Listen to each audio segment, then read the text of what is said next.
Okay, take two. My camera was being wonky. Okay. I think I got the camera straight. It is what it is. Okay. All right, we are working on episode 2 of the... That's the wrong folder. Should really start to... Dang it, stupid light. Oh no. I'm pushing buttons. Oh, 2.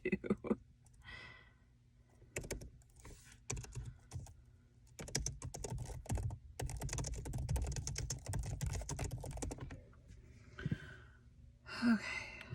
Let me try to get this light back on. I don't know why it works sometimes and it doesn't. Sometimes it can't make up its mind or something. Let's see if we can get it to stay on. Okay. Now let's try this. Get my mic in the right place from where my chair is now. That is tightened down. Okay. Oh, no, it's a little too low. Okay. Get a drink of some tea. Let's go.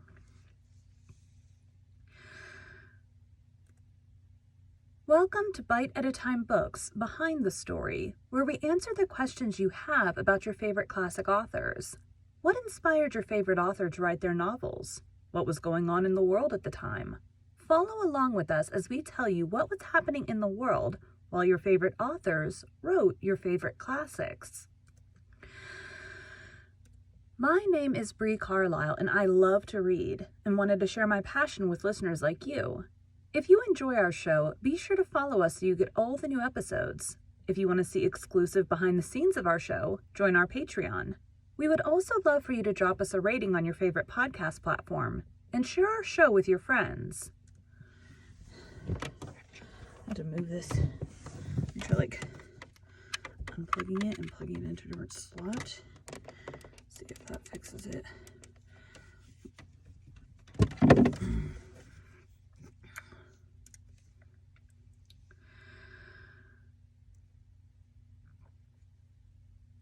You can catch us on all the social medias at Bite at a Time Books. Our show is part of the Bite at a Time Books Productions Network. If you would also like to hear a story by the author we are currently featuring, check out the Bite at a Time Books podcast wherever you listen to podcasts. Right now we are reading Jane Eyre. Today we will be talking about Charlotte Bronte's novel Jane Eyre, what possibly inspired the novel, and about the novel.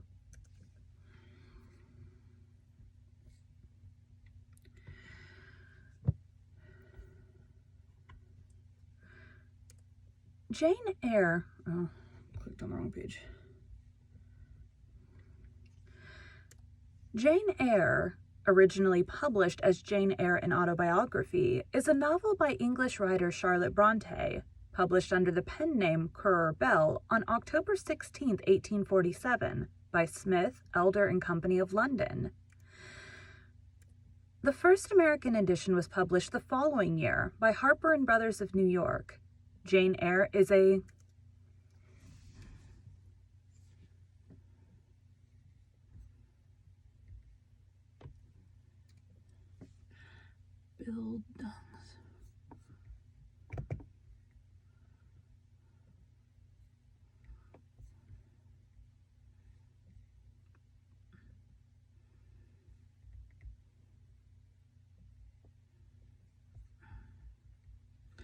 looking up how to pronounce this word, but it's giving it to me in German, so that's not helpful.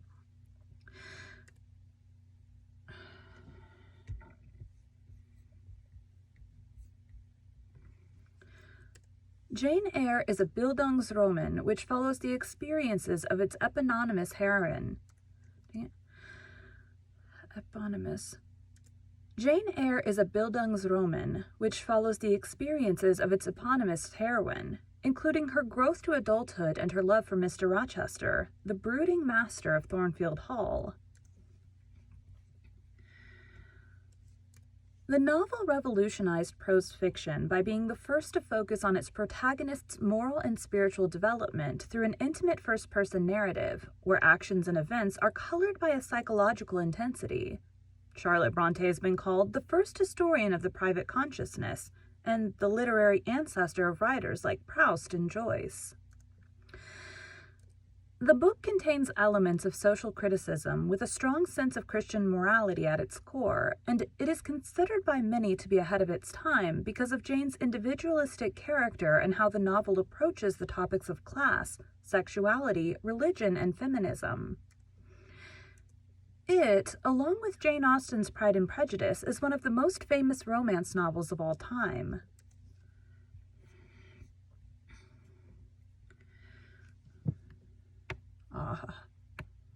Felt good. Okay. Jane Eyre is divided into 38 chapters. It was originally published in 3 volumes in the 19th century, comprising chapters 1 to 15, 16 to 27, and 28 to 38. The second edition was dedicated to William Makepeace Thackeray.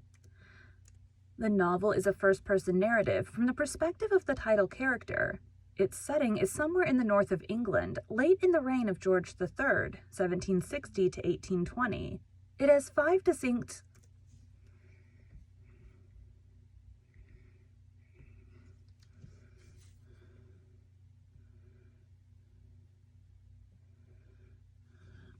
I need to charge my watch.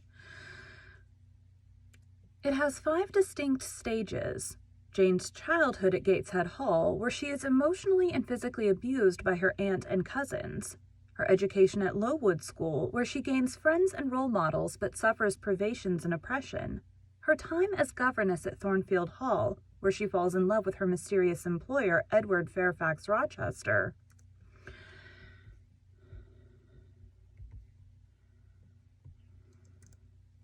Her time as governess at Thornfield Hall, where she falls in love with her mysterious employer, Edward Fairfax Rochester. Her time in the Moor House, during which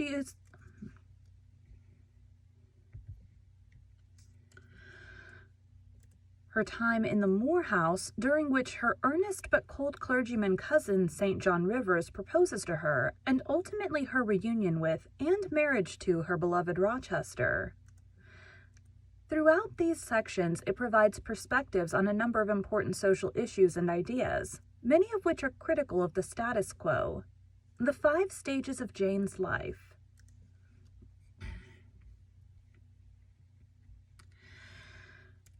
Gateshead Hall.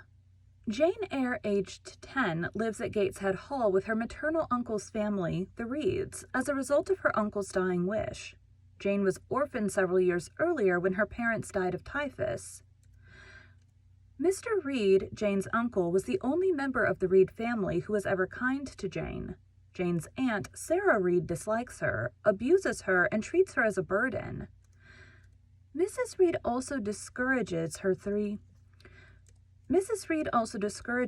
children from associating with Jane. As a result, Jane becomes defensive against her cruel judgment.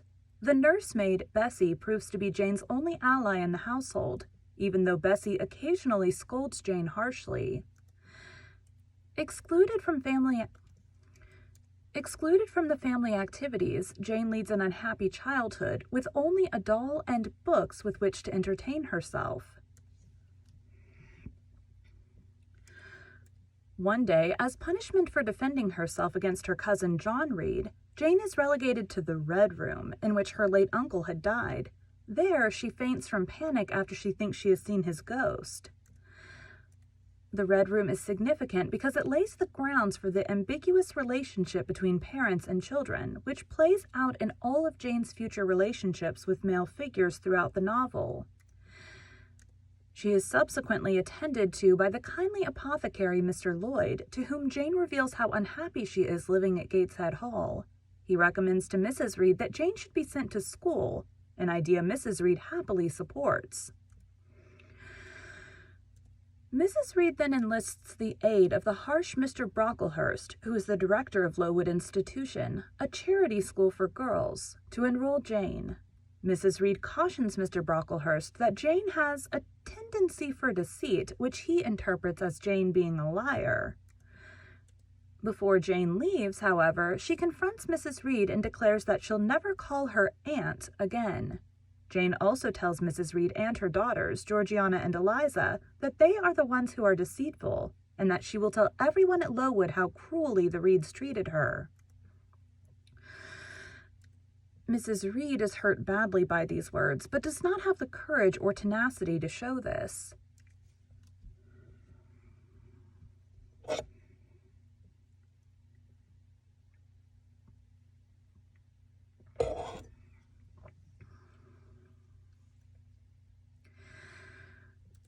Lowood Institution. At Lowood Institution, a school for poor and orphaned girls, Jane soon finds that life is harsh. She attempts to fit in and befriends an older girl, Helen Burns. During a class session, her new friend is criticized for her poor stance and dirty nails, and receives a lashing as a result. Later, Jane tells Helen that she could not have been born such public humiliation, but Helen philosophically tells her that it would be her duty to do so. Jane then tells Helen how badly she has been treated by Mrs. Reed, but Helen tells her that she would be far happier if she did not bear grudges. In due course, Mr. Brocklehurst visits the school.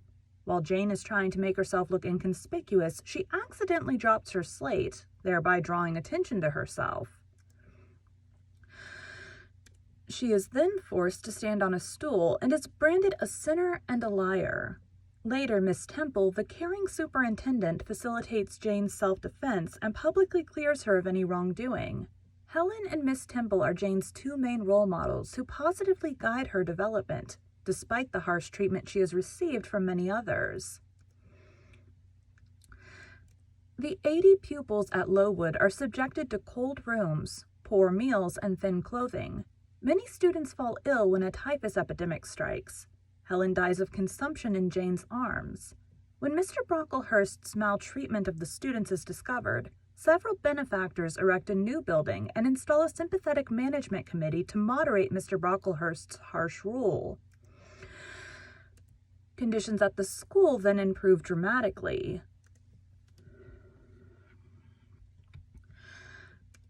Thornfield Hall. After 6 years as a student and 2 as a teacher at Lowood, Jane decides to leave in pursuit of a new life, growing bored of her life at Lowood. Her friend and confidant, Miss Temple, also leaves after getting married. Jane advertises her services as a...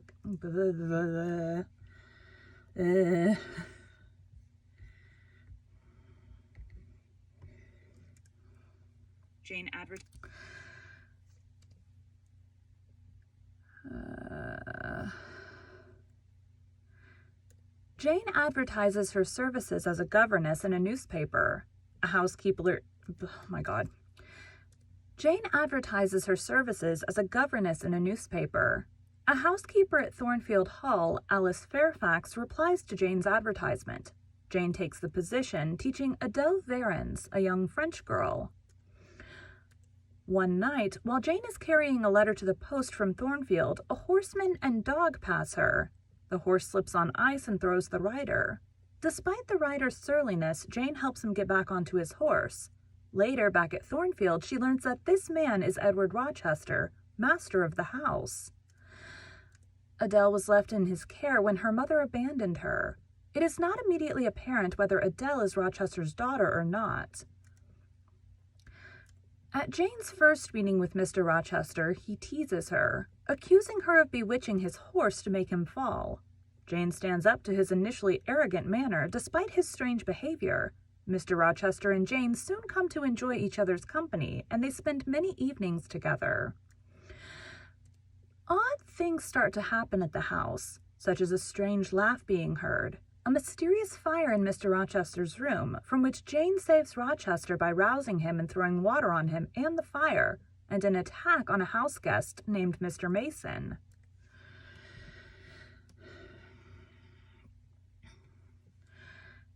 After Jane saves Mr. Rochester from the fire, he thanks her tenderly and emotionally, and that night Jane feels strange emotions of her own towards him. The next day, however, he leaves unexpectedly for a distant party gathering, and several days later returns with the whole party, including the beautiful and talented Blanche Ingram. Jane sees that Blanche and Mr. Rochester favor each other and starts to feel jealous, particularly because she also sees that Blanche is snobbish.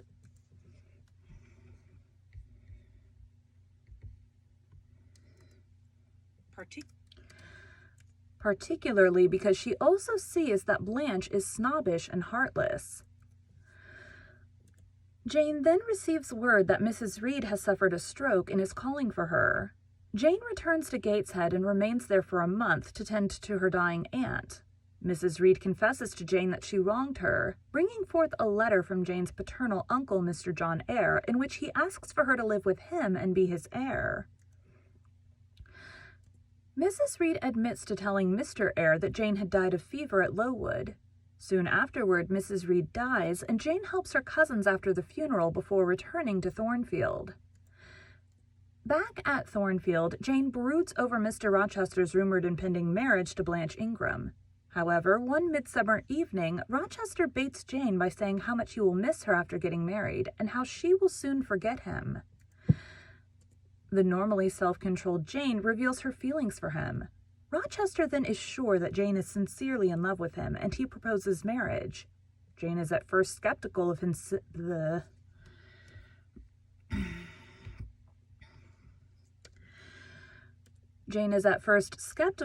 sincerity. Jane is at first skeptical of his sincerity before accepting his proposal. She then writes to her Uncle John, telling him of her happy news. As she prepares for her wedding, Jane's forebodings arise when a strange woman sneaks into her room one night and rips Jane's wedding veil in two. As with the previous mysterious events, Mr. Rochester attributes the incident to Grace Poole, one of his servants. During the wedding ceremony, however, Mr. Mason and a lawyer declare that Mr. Rochester cannot marry because he is already married to Mr. Mason's sister, Bertha.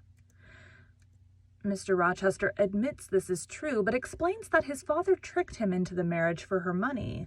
Once they were united, he discovered that she was rapidly descending into congenital madness, and so he eventually locked her away in Thornfield, hiring Grace Poole as a nurse to look after her. When Grace gets drunk, Rochester's wife escapes and causes the strange happenings at Thornfield.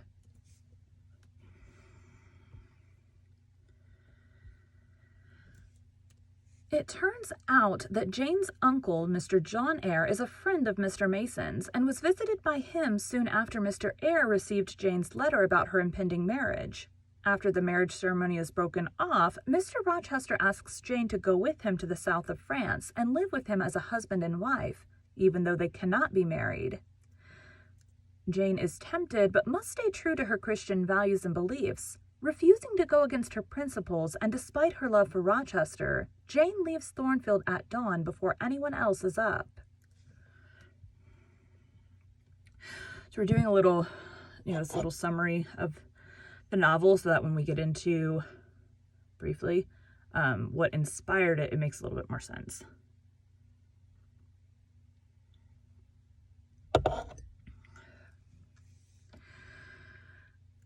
Moor House. Jane travels as far from Thornfield as she can using the little money she had previously saved. She accidentally leaves her bundle of possessions on the coach and is forced to sleep on the moor. She unsuccessfully attempts to trade her handkerchief and gloves for food. Exhausted and starving, she eventually makes her way to the home of Diana and Mary Rivers, but is turned away by the housekeeper. She collapses on the doorstep, preparing for her death. Clergyman St. John Rivers, Diana and Mary's brother, rescues her. After Jane regains her health, St. John finds her a teaching position at a nearby village school. Jane becomes good friends with the sisters, but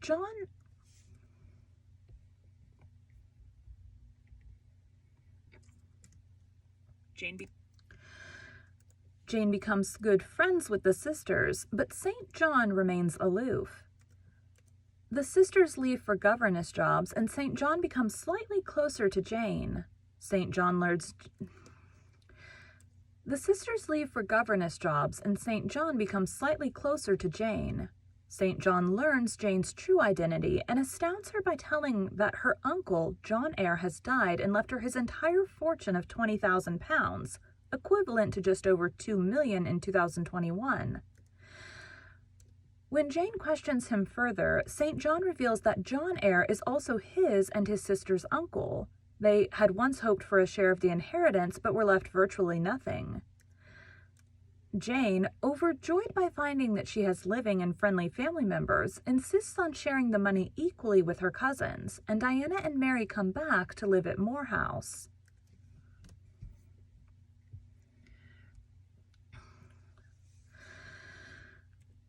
Proposals. Thinking that the pious and conscientious Jane will make a suitable missionary's wife, St. John asks her to marry him and to go with him to India, not out of love, but out of duty. Jane initially accepts going to India, but rejects the marriage proposal, suggesting they travel as brother and sister. As soon as Jane's resolve against marriage to St. John begins to weaken, she mystically hears Mr. Rochester's voice calling her name. Jane then returns to Thornfield to find only blackened ruins. She learns that Mr. Rochester's wife set the house on fire and died after jumping from the roof. In his rescue attempts, Mr. Rochester lost a hand and his eyesight. Jane reunites with him, but he fears that she will be repulsed by his condition. "Am I hideous, Jane?" he asks. "Very, sir. You always were, you know," she replies. When Jane assures him of her love and tells him that she will never leave him, Mr. Rochester proposes again, and they are married. They live together in an old house in the woods called Ferndean Manor. Rochester regains sight in one eye 2 years after his and Jane's marriage, and he sees their newborn son.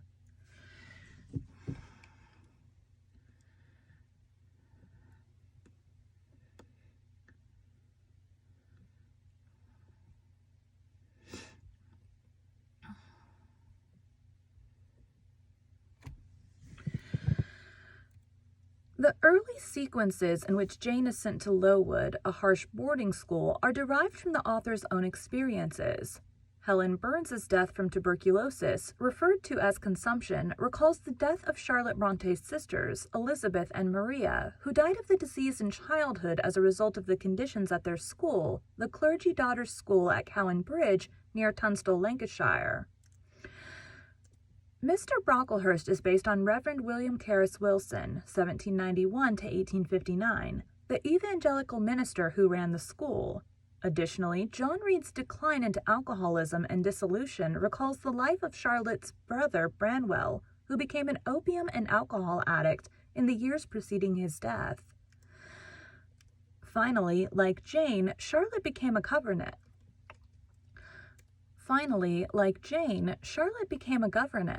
These facts were revealed to the public in The Life of Charlotte Bronte, 1857, by Charlotte's friend and fellow novelist Elizabeth Gaskell.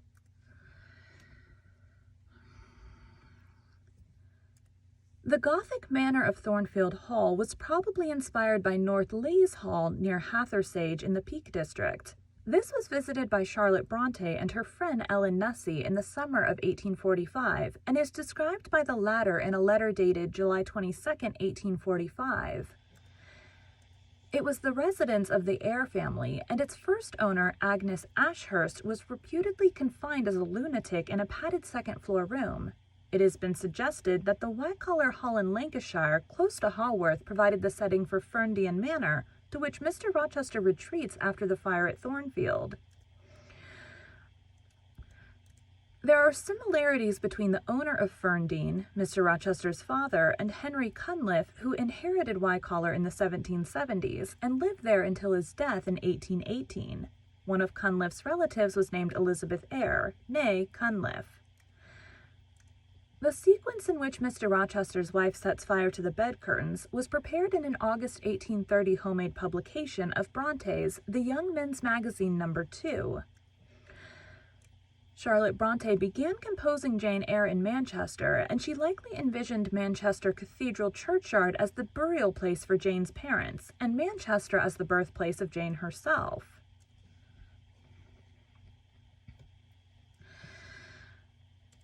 The novel has been adapted into a number of other forms, including theater, film, television, and at least 2 full-length operas by John Joubert, 1987 to 1997, and Michael Berkeley, 2000. The novel has also been the subject of a number of significant rewritings and related interpretations, notably Jean Rice's seminal 1966 novel, Wide Sargasso Sea. On May 19, 2016, Kathy Marston's ballet adaptation was premiered by the Northern Ballet at the Cass Theatre in Doncaster, England, with Dreda Blow as Jane and Javier Torres as Rochester. In November 2016, a manga adaptation by Crystal S. Chan was published by Manga Classics Inc. with artwork by Sunako Lee. I think that's about weird.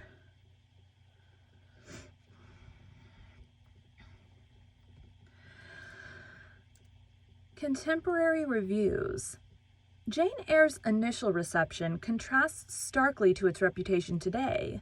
In 1848, Elizabeth Rigby, later Elizabeth Eastlake, reviewed Jane Eyre in the Quarterly Review, found it preemptively an anti-Christian composition, declaring, "We do not hesitate to say that the tone of mind and thought which has overthrown authority and violated every code human and divine abroad, and fostered Chartism and rebellion at home, is the same which has also written Jane Eyre."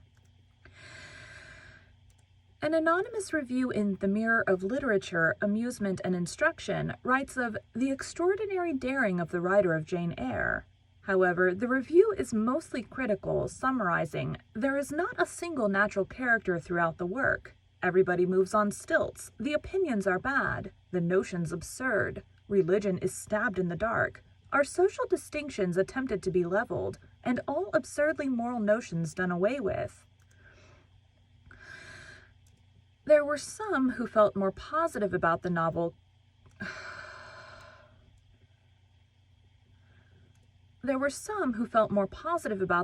Contemporaneously, like G.H. Lewis, who said, "It reads like a page out of one's own life, and so do many other pages in the book." Another critic from the Atlas wrote, "It is full of youthful vigor, of freshness and originality, of nervous diction and concentrated interest. It is a book to make the pulses gallop and the heart beat, and to fill the eyes with tears." A review in the Eyre praised the novel, calling it an extraordinary book, observing that there is much to ponder over, rejoice over, and weep over, and its ably written pages, much of the heart laid bare and the mind explored, much of greatness and affliction and littleness in the ascendant, much of trial and temptation, of fortitude and resignation, of sound sense and Christianity.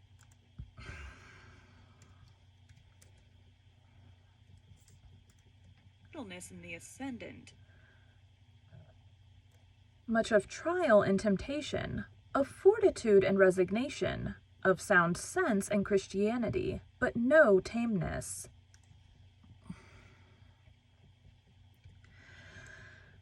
The People's Journal compliments the novel's vigor, stating that the reader never tires, never sleeps. The swell and tide of an affluent existence, an irresistible energy, bears him onward from first to last.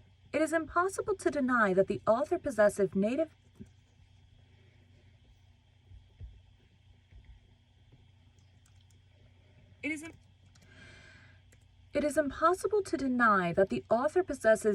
power in an uncommon degree, showing itself now in rapid headlong recital, now in stem, fierce daring dashes in portraiture, anon in subtle, startling mental anatomy, here in a grand allusion. There is an original metaphor, again in a wild gush of genuine poetry. American publication The 19th Century defends the novel against accusations of immorality, describing it as a work which has produced a decided sensation in this country and in England. Jane Eyre has made its mark upon the age and even I can't tell what that word is. Palsied? Jane Eyre has made its mark upon the age and even palsied the talons of mercenary criticism.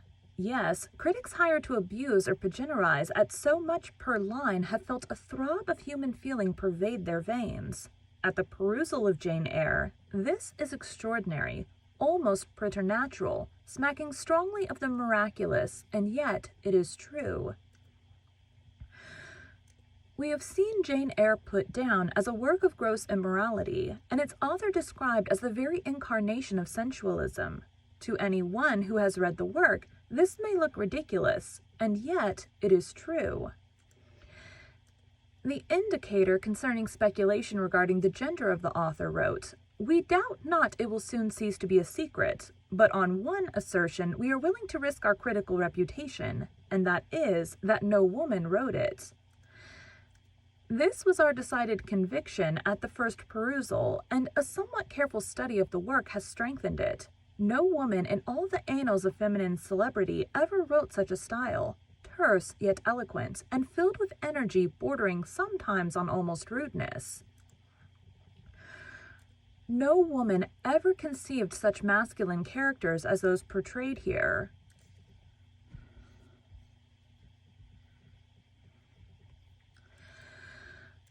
20th century. Literary critic Jerome Beatty believed the close first-person perspective leaves the reader too uncritically accepting of her worldview and often leads reading and conversation about the novel towards supporting Jane, regardless of how irregular her ideas or perspectives are. In 2003, the novel was ranked number 10 in the BBC survey The Big Read. Romance genre. Before the Victorian era, Jane Austen wrote literary fiction that influenced later popular fiction, as did the work of the Bronte sisters, produced in the 1840s. Bronte's love romance incorporates elements of both the Gothic novel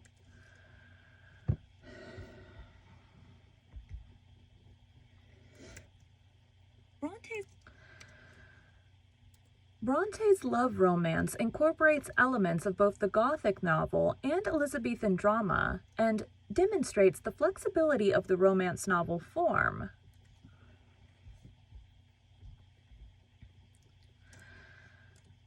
Themes throughout the novel.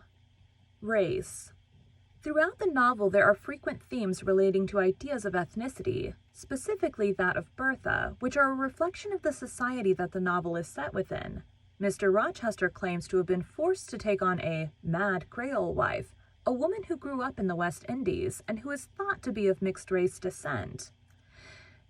In the analysis of several scholars, Bertha plays the role of the racialized other throughout the shared belief that she chose to follow in the footsteps of her parents. Her alcoholism and apparent mental instability cast her as someone who is incapable of restraining herself, almost forced to submit to the different vices she is a victim of. Many writers of the period believe that one could develop mental instability or mental illnesses simply based on their race.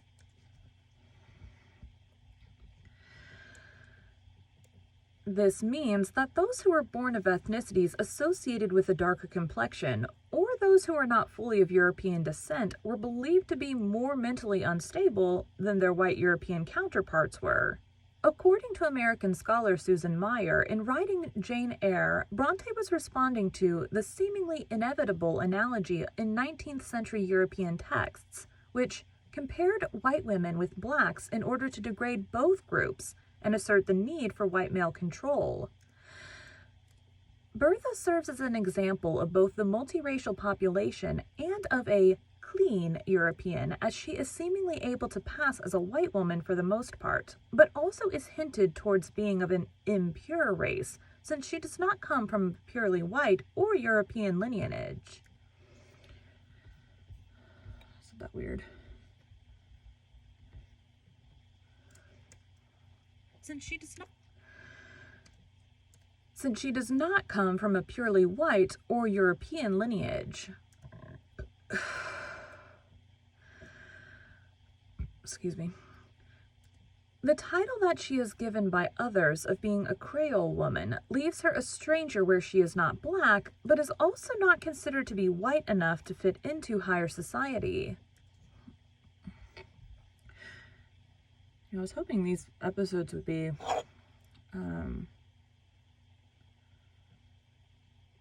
like 30 minutes, but I think this is going to be longer.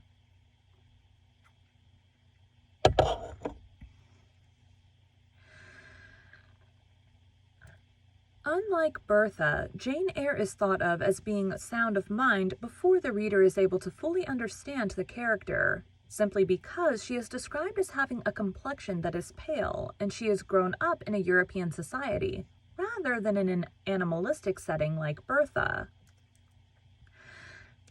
Jane is favored heavily from the start of her interactions with Rochester, simply because, like Rochester himself, she is deemed to be of a superior ethnic group than that of his first wife.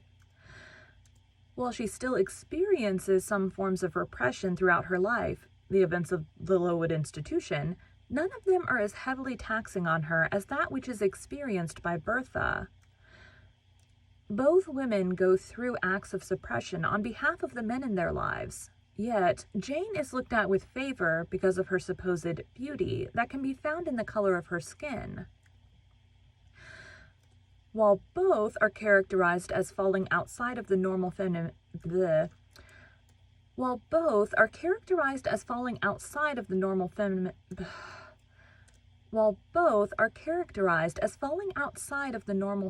standards of this time, Jane is thought of as superior to Bertha because she demands respect and is able to use her talents as a governess, whereas Bertha is seen as a creature to be confined in the attic, away from polite society.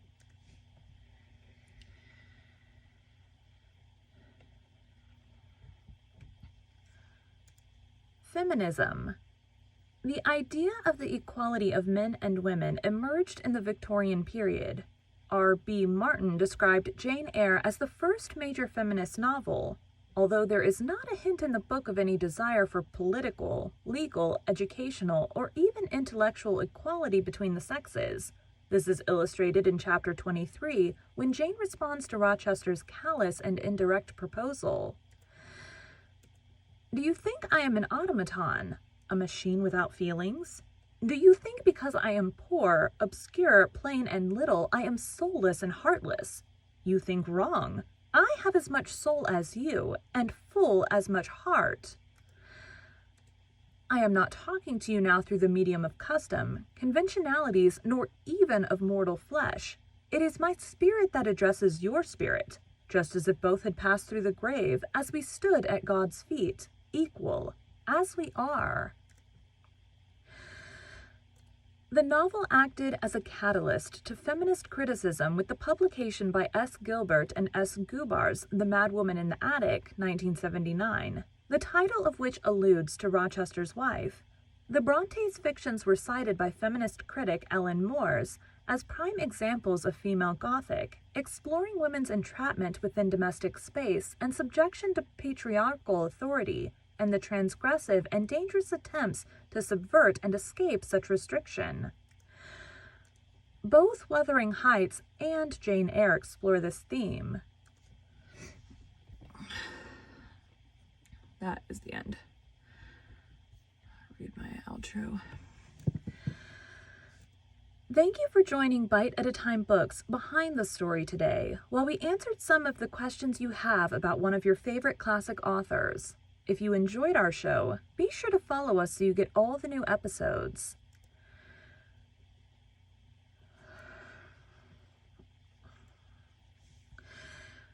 If you want to see exclusive behind the scenes of our show, join our Patreon. We would also love for you to drop us a rating on your favorite podcast platform and share our show with your friends. You can catch us on all the social medias at Bite at a Time Books. Also, be sure to check us on our website, www.biteatatimebooksbehindthestory.com. Our show is part of the Bite at a Time Books Productions Network. If you would also like to hear a story by the author we are currently featuring, check out the Bite at a Time Books podcast wherever you listen to podcasts. Right now we are reading Jane Eyre. Again, my name is Bree Carlisle, and I hope you come back tomorrow. Nope.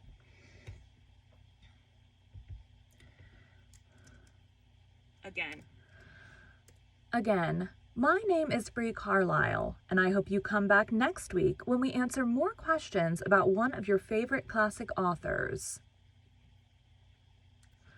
I'm used to come back tomorrow because the other podcast is a daily one, so I do come back every day. All right, well, that is it for that one. Thanks, guys.